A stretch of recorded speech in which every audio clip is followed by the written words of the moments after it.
High বন্ধুরা, কেমন আছো? আশা করি ভালোই আছো। আমিও ভালোই আছি। তাই বেরিয়ে পড়লাম ভোরবেলা উঠে ধান মাপতে। যেই চাল আমরা খাই, মানে চাষির ধানটা আমরা কিনে মিলে বেচি।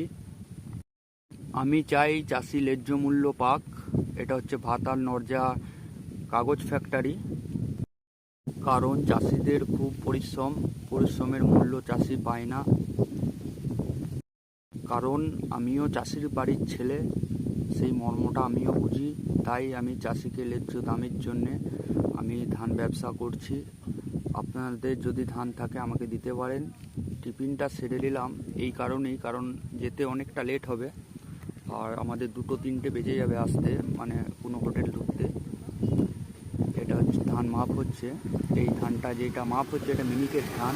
এটা হচ্ছে আমার ধান পার্টি, মানে ওখান থেকে আমাকে ধানটা দেখে দেয়। ধান মাপ শেষ হয়ে যাওয়ার পর আমি অ্যাকাউন্টে টাকাটা দিয়ে দিই, মানে আমার পার্টিকেই দিই, ও চাষিকে মেরে দেয়। আপনাদের যদি ধান থাকে আপনি আমাকে যোগাযোগ করে দিতে পারেন। মিলে চলে এলাম। এটা হচ্ছে পদ্মাবতী মিল। আমাদের ওখানে অনেকগুলো মিল আছে, বিএপি, অন্নদাতা,